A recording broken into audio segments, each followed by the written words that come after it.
Good morning, world. I am Judy, your web-based therapist, making therapy accessible and convenient for our clients in Florida and New York, and of course, sharing information worldwide.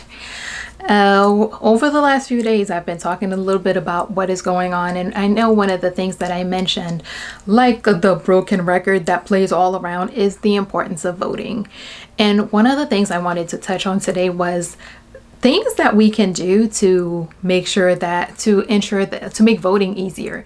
And we have recently been talking about voting by mail, and even in the past when people talk about vote by mail, one of the things that people often question how secure, how likely your vote will be counted and things like that. So today I wanted to talk about five little things that we can do to make the whole vote by mail process, or to make voting easier.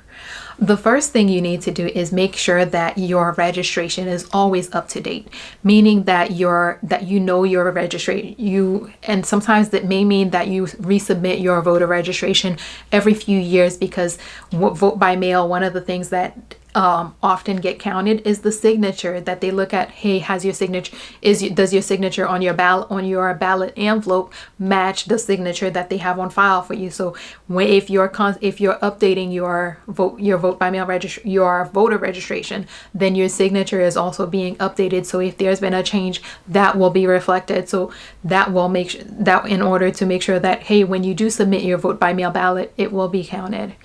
2, request your ballots early. I'm that person where around the very beginning, when ballots first go out, I will request my ballot.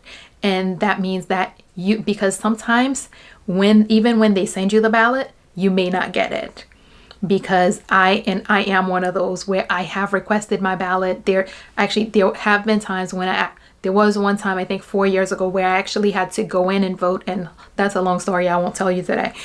And because I didn't get the ballot, and I knew that I wouldn't have time on election day to go vote, so I had to go in and do the early voting. So requesting your ballot early gives you time, so that if for any reason your ballot has not arrived in time, for instance, if I request my ballot on the first week that ballots go out, within a week or two, if I don't have it, I will request a second ballot be sent to me.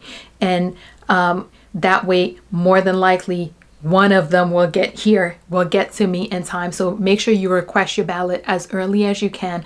And so many places allow you to have a standing request, but the standing request, sometimes they're only valid for this many election cycle.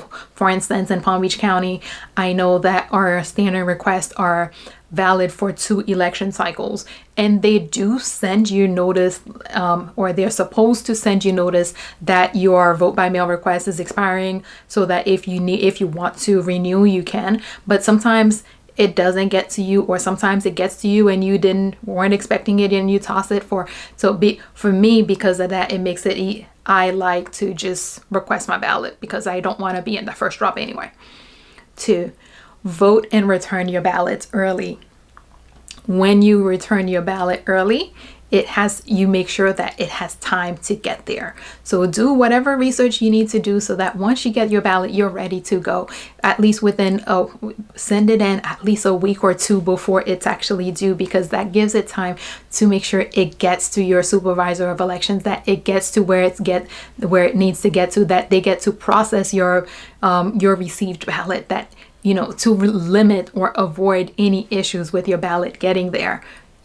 Or if there are any issues with your ballot, again, sending it early will allow you time to rectify it. And that brings me to number 4. Check on your ballot status once you've sent it in, because a lot of places now allow you to do it online, where there's a website where you can go and usually in Florida, I know through the Florida Division of Elections, you're able to check on your registration status and check on your ballot status and all that stuff. But if you can't do it online, call your supervisor of elections, ask them, hey, has my ballot been received? Because, hey, they'll tell you yes. If your ballot has been received, they'll tell you yes, the ballot was received. But sometimes if you don't know to ask, has it been voted, the person who, because a lot of times around elections, they hire new people. The person may not know to tell you, hey, your ballot is received, but there was an error. So making sure that you check on your ballot status, make sure that it was received and that it has been voted and that you are marked, because when they received it, if they are accepting it or if it's going to be accepted for that election, they do it has a special notation. And if there was an error, if it's being rejected for any reason, for instance, your signature didn't match or you failed to sign altogether, those are considered errors. So make sure that you are checking after you sent, maybe a week or so after you sent the ballot in, so that if anything is wrong with it, you can do whatever it is that needed to do. Then your supervisor of elections will be able to tell you what you need to do to cure an error. And finally, make it a family and community affair. I talked about how important it is for us to have a community agenda. I talked about how important it is for to become or to be an actual voting bloc and not just a few individuals who vote here and there. Make it a community affair. Make it a family affair. When I request my ballot in Florida, you can make a ballot request for your family. So when I contact the supervisor of elections to request my ballot, I make a request for myself. I make a request for my immediate family. So my mom, my siblings, those are people you can request for your parents, your siblings, your spouse. So they will tell you, each area is going to be different, but they'll tell you who you can make a request for. So when I make a request, I request for myself and everyone that I'm able to make a request for. Yes, they still have to they are the one who has to make the decision on, hey, I'm going to vote, who I'm voting for, because they are the one that has to sign it. But making sure that taking that initiative of encouraging and making it easier for other people to vote is another way for us to become a stronger, a bigger, more empowered voting bloc. Because like I said, the stronger your voting bloc is, the more likely, the more closely the people who get elected are going to be listening to what you have to say or what you're asking for. Let's do a quick recap. 1, make sure that your voter registration is up to date, because that's how they make sure that you know where you're voting, and 2, your signature is up to date. 2, request your ballots early, because if there's an issue, you want to catch it before election day. So, and if they didn't send it, you can get a second one. 3, return your ballot, vote and return your ballot early, so that when they get, you know that they have time to get it. And it brings to 4, which is check on the status of your ballot to make sure that 1, your ballot has been received, and 2, that it has been voted and there are no errors or there are no issues that will prevent it from being counted. And finally, make it a community, make it a family affair, because in order to be a strong voting bloc, we need to be more concerned about everybody voting, not just our own vote.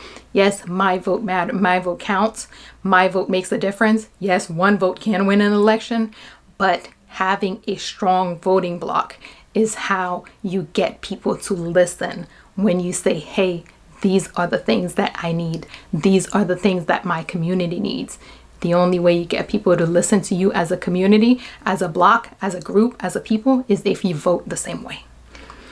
All right, so as always, if you or someone you know happens to be going through something that's more than you can handle, please remember that even right now, when many things are so chaotic, there are professionals like myself who are able, available, and willing, and are providing remote services so that we can help if you're going through something. So please figure out who those people are in your community, so that if you need them, you can reach out and get the help that you need.